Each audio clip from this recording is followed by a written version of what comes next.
Welcome to Broad Eye, the podcast that explores knowledge gaps in ophthalmology and eye care.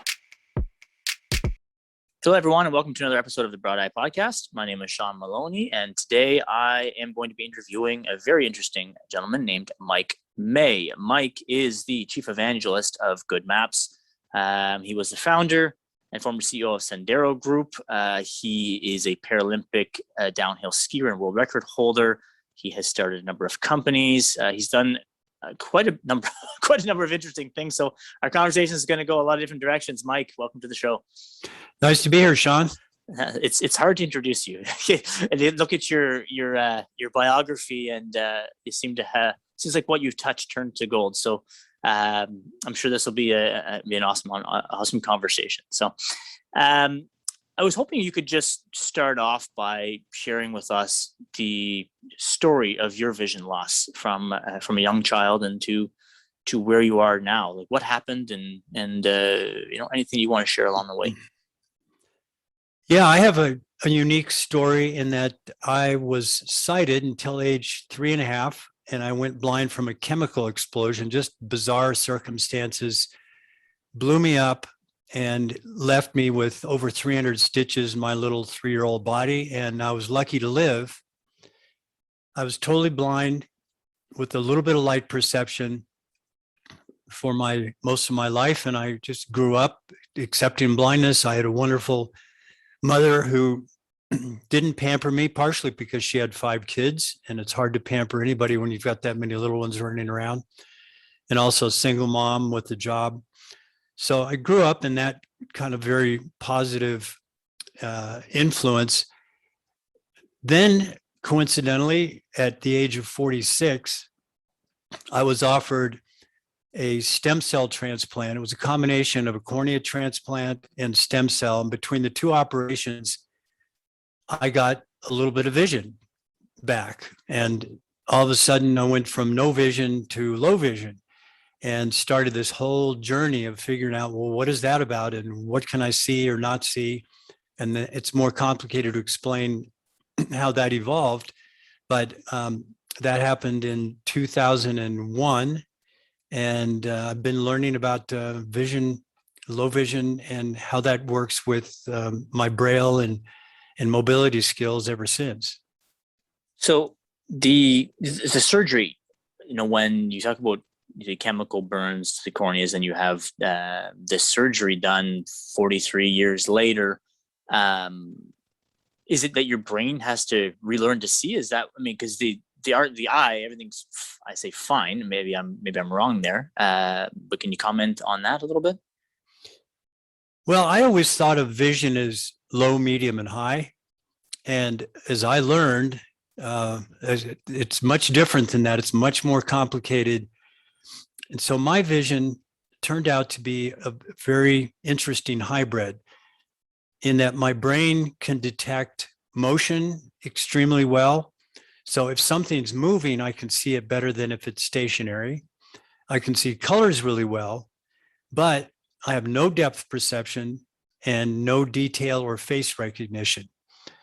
And so that makes for an interesting kind of vision. From a functional standpoint, that means that I can't read print. I can't recognize faces. In terms of mobility, it means that I can't see the difference between a step and the pavement and a curb. And so I wouldn't do well to use my vision for mobility, at least not for finding obstacles and things in front of me. I wouldn't be able to see a gray pole if it was against a gray cement background. I learned, well, in let's say 3 to 5 years after having those operations, that I really had to integrate my blindness skills and my low vision skills.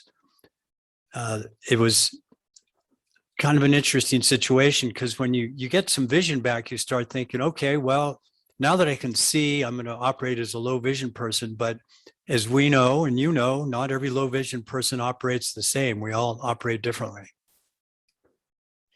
No, and that's fair. I imagine there were certain things that were, some things are probably easier, but some things was anything harder that when you got some vision back? It sounds, sounds strange that some things could be harder, but did you find anything harder or you preferred to do, with no vision? Absolutely, things were harder. Part of it is that when your brain hasn't had any visual input for 43 years, it's extremely overwhelming. So all visual input is, it's like when you go into a restaurant and you don't like you can't hear everybody's, you're near a bar, let's say, and everybody's loud and you're leaning forward trying to detect what people are saying. You can't read their lips. And I find that a very stressful auditory situation. It was the same thing for vision.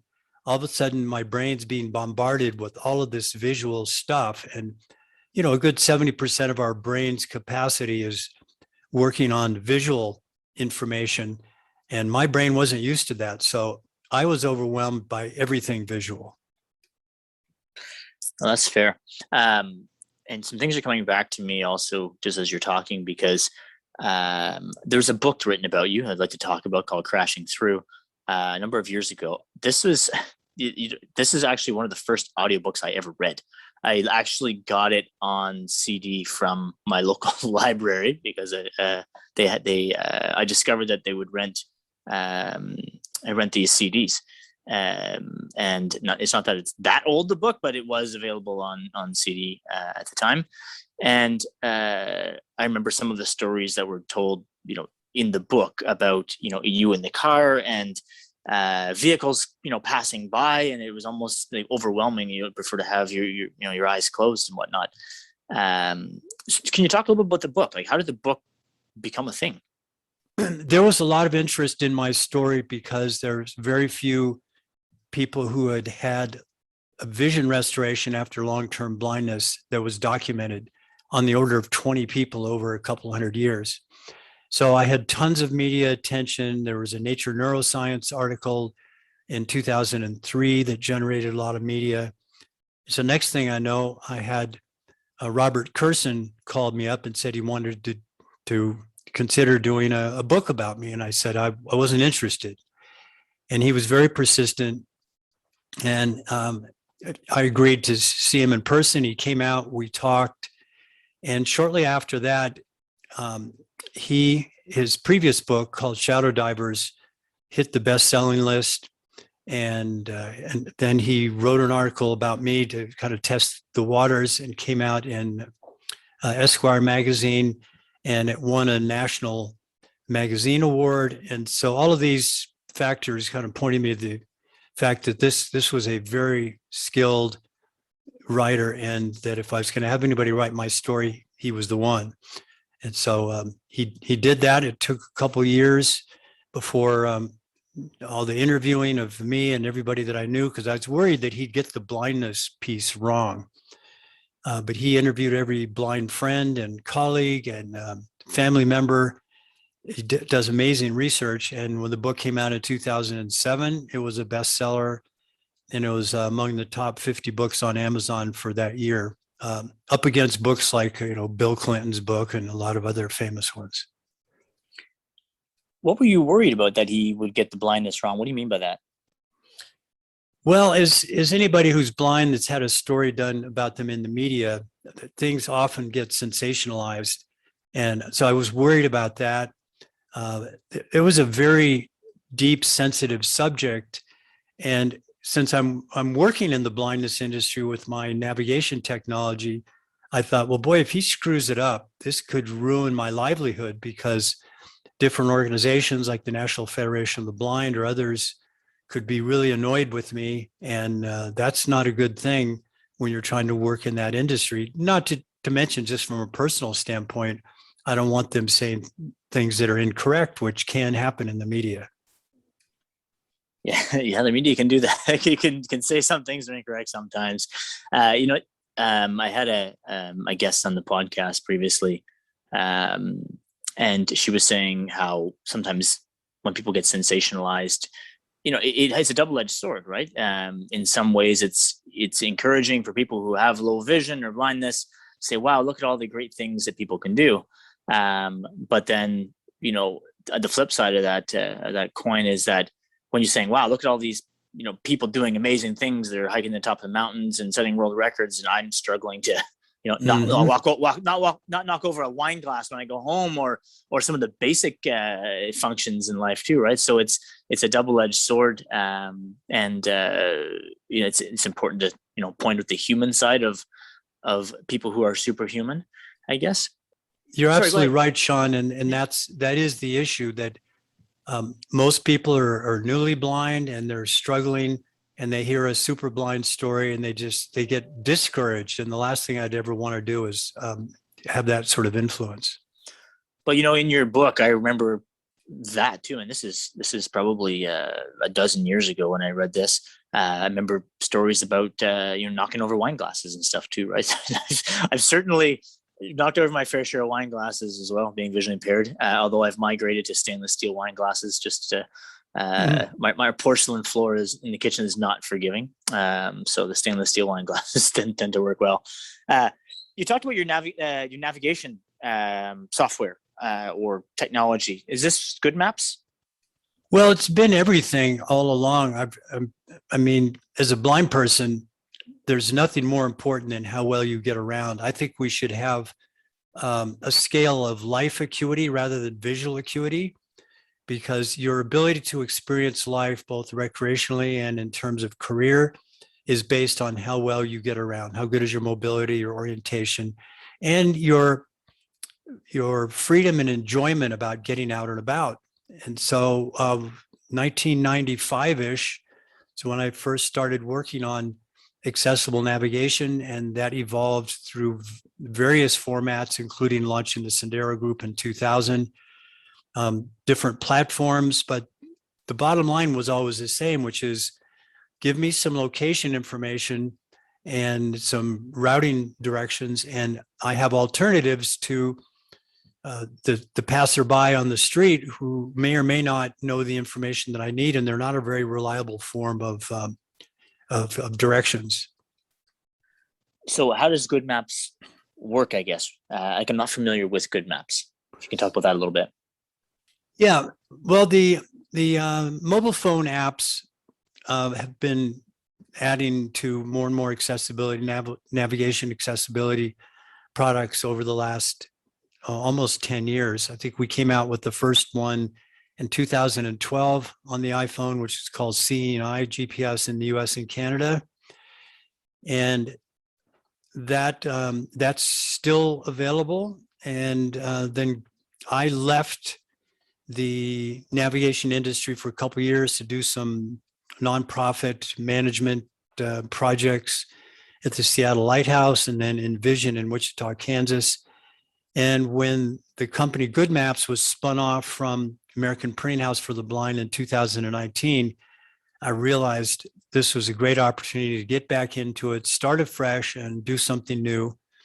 And so I was offered the opportunity to join, did that, and have been working on their app, which is similar to others in terms of outdoor navigation, but the real emphasis and the pioneering effort is in indoor navigation, because most buildings are not mapped. So they have to be scanned and mapped and then made available for indoors where GPS doesn't work, but you want the same sort of ability to get directions when you're walking around inside a building. That makes a lot of sense. I never really thought about, that aspect of things inside a building, and how, it's a whole different problem that, Google Maps and stuff hasn't necessarily solved, I guess, right? So that's interesting. Getting around, though, is something that is not, I don't want to say it's foreign to you. I mean, you are a Paralympic, I believe you're still a record holder, or is that correct? A downhill skiing record holder. Yeah. So, you back in the 80s, I'd like to say, that you were a Paralympic downhill skier and then record holder. How did that come to be? Like, how did, I feel like skiing is not the most obvious sport that would attract some. It's not the lowest hanging fruit in terms of sports for people who have vision loss. So how did you get into skiing, and then, what did it take to, get to that level? Well, you're right. Skiing is a very visual sport. And so that's part of what appealed to me, is I love problem solving. And if somebody tells me I can't do something, I'm going to probably try to do it. I mean, there's other visual sports like tennis or ping pong. They're pretty tough to do, but skiing is a visual sport that has the ability to do it quite effectively as a blind person. It becomes more of a team sport because your guide is part of your team. Whereas for a sighted person, they're on their own. They might be skiing with their friends, but if you want to really have fun and have a successful experience skiing, it's all about having a good guide. And so once I didn't start skiing until I was 27, but once I did, I was hooked. And then recreational skiing grew into racing and then racing into speed skiing, and off I went, and I'm still doing it as much as I can. But how does the communication work back and forth between you and a guide when you are, moving at, X number of miles an hour? I don't know how fast people when they ski, but it's not slow. Like, how does that communication work? Yeah, the speed is definitely a factor because things happen quickly as opposed to walking or even jogging. When we first started competing in the early 80s, most racing was done with the guide behind the blind skier because it's a lot easier for the guide. They're looking forward, they see the blind person, they tell them left, right, and that's how they were recreational skiing. And if you don't have a lot of precision involved, that works reasonably well. The blind skier can hear you because the guide's voice is pointing at them. We found that with practice and experience, it was better to have the guide in front, but it was harder on the guide because they had to look back and look forward simultaneously. And in order for you to hear their voice, they had to be throwing their voice backwards. So it took some real technique development in order to figure out how to do that. But once you had a good guide trained from in front, then it was much better as a blind skier because you had a combination of their voice to follow and the sound of their skis, which transmits a lot of really valuable information in terms of the aspect of the snow. Is it ice or is it fluffy? Is it a bump? You hear all of this stuff in the guide's voice and from their skis when they're in front of you that you wouldn't get when it was the other way around. And when we first competed in 1982 in Switzerland, before it was the Paralympics, they used to call it the World Winter Games for the Disabled. We won 3 gold medals handily, and we were the only one with the guide in front. So you can imagine what happened in 1984 when we went back to the next Winter Games in Austria. Everybody had switched around and my competition was much stiffer. In fact, instead of winning 3 gold, I won 3 bronze in that competition in Austria in 84. That sounds like one of those Fosbury flop moments, right? Back when Fosbury was the first one to go over the high jump bar backwards, and all of a sudden, in the next Olympics, everybody's doing it, right? So, no, that's interesting. It probably speaks to your, the entrepreneurial and pioneering side of who you are. Maybe this is a stupid question, but is it not allowed to integrate some sort of headset into your helmet so that the guide could guide you that way? Well, as techie as I am, Sean, I tried and found that I gained some and I lost some. So if you have a headset or a speaker on you or a speaker on the back of the guide, it takes away from those environmental sounds that were so important in following the guide. And some blind skiers do use electronic devices. I don't find them particularly effective because of that trade-off. Yeah, I'm just thinking about the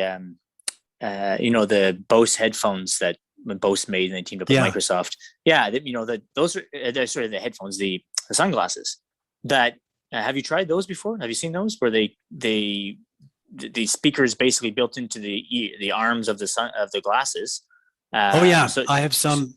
Some sitting here right on my desk, some Bose framed tempos. I'm a huge fan of the aftershocks, which go right in front of your ears.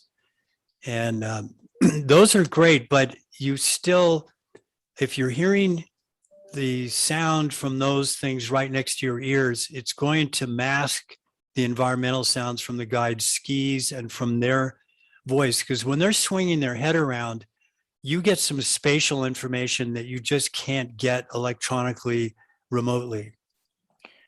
And that's fair. And I think that, if you, if you've trained this way for years, then I think that's probably hard to make that switch, right? Just switching gears a little bit.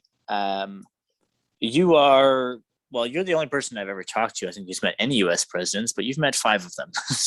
so how did that come to be? And I don't know if you have any stories to share there, or any favorites among the five that you met. Other than Reagan, I've only met Democrats, so that might tell you something. The first one was Jimmy Carter. I worked at the CIA during graduate school in Washington, D.C. So the meet and greet with him was just a handshake and a hello. He came to the CIA for some meetings, and I was there and I had a chance to shake his hand. The Secret Service did come up to me ahead of time and they said, will your dog bite the president? And I said, well, she won't bite anybody else. I don't know why she'd bite the president. They're not the joking type. So I don't think I got a smile out of that. Ronald Reagan was a pretty significant meet because before the Paralympics, I went to Sarajevo and skied a demonstration run, kind of ad hoc in Sarajevo. And because of that notoriety, I was invited with the able-bodied Olympic team to the White House. And Ronald Reagan acknowledged me in his speech. So it's pretty surreal to be standing there listening to a president drone on, and all of a sudden, you hear this person say, and I'd like to offer a special note of congratulations to Mike May and Ron Saviolo. Mike skis better blind than most sighted people. Your skill and your spirit and he goes on and he says more about that. That was pretty amazing. And years later, I was able to get a video from the Ronald Reagan Library of that speech and that acknowledgement. And then I met Bill Clinton when he came to NASA, the Moffett Field in California when I was working at Arkenstone. And he just landed there and he came around and did a meet and greet, and was able to take a picture with him and my young boys at the time. Very significant time was when I first met President Obama. I was invited to the White House several times, one for a meeting with him where I sat down with 10 disabled folks representing different disabilities. And he asked the question of what can we do to radically improve the lives of people who are disabled. And when you dig into that deeper, it's a hard question to answer. There's not a moonshot that works for everybody. All the disabilities are different, and how do you find common threads, and what do you do? And then that followed up with a number of other meetings. Then I was invited to the Paralympics to be a representative of the White House in 2010 in Vancouver.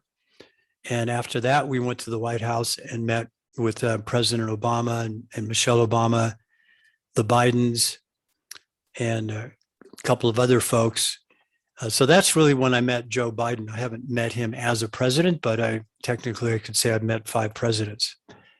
So just part of it just being in the right place at the right time and having some good contacts.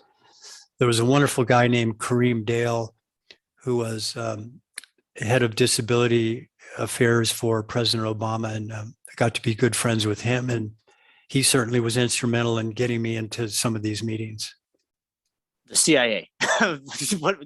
Can you just talk with the CIA? I didn't realize, I shouldn't say I didn't realize, this came up in the past. I think this came up in your book. So it's starting to jog a memory here, but just in the research for this conversation, this didn't come up. Can you tell me about what you were doing at the CIA? I was a political risk analyst on Africa. I was the first blind person to work at the CIA. They now have a whole department dealing with disability. So I got to be a pioneer once again. Another blind person was hired maybe 6 months after I was there, and she stayed on and worked her whole career at the CIA. So it was a challenging job because at the time that I worked there, 78, 79, almost everything was hard copy print.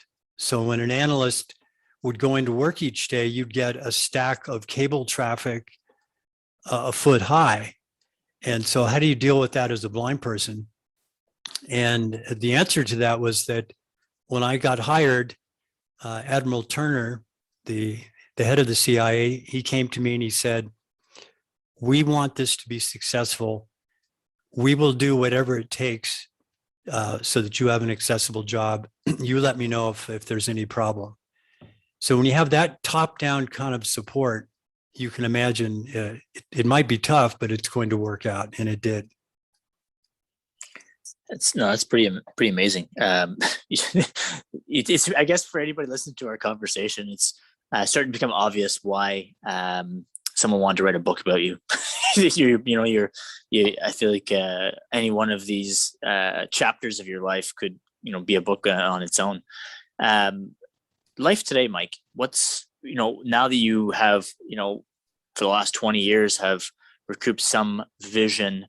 What is life like today? And what are things that you maybe still find easier to do without vision or prefer to? How has the family dynamic changed, if at all? That it wasn't this.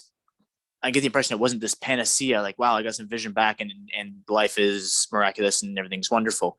So I guess, it's a very long drawn out question. I tend to do that, but what's changed and what hasn't changed? Well, key to figuring out the new vision experience was learning something that I already knew in dealing with accessibility, and that is there's not one thing that does everything. You have to have an accessible toolbox. So, I've got MP3 players like the Victor Stream, and I have the apps on my phone and different headsets for different situations, and the list goes on. I have a toolbox. So with vision, it was the same thing. I learned after a while, oh yeah, guess what?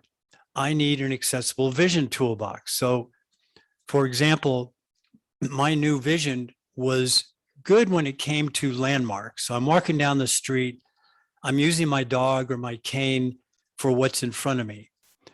The curb, the steps, the holes, the obstacles. I don't even try to use my vision for that because I made the mistake of doing it and getting myself into trouble and having some accidents.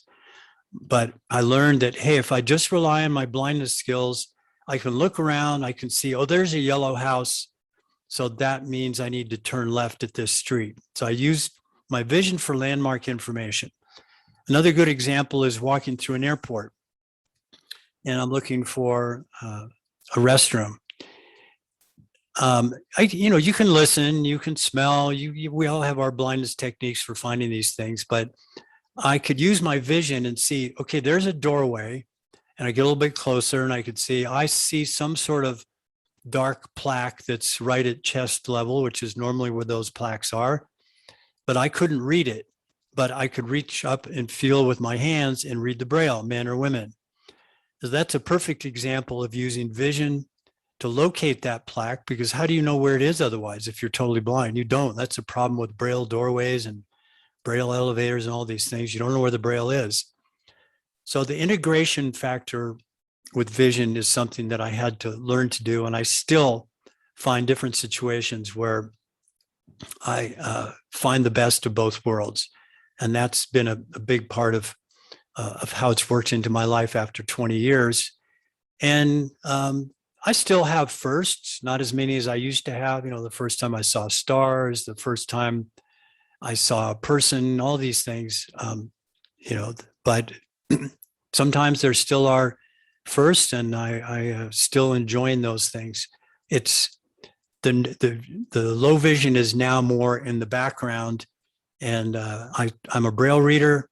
I use a dog, so and when somebody says, "Are you what's your blindness?" and I just say, "I'm blind." I don't try to explain the whole story. Otherwise, I'd have to hand them a book and say, here, read this.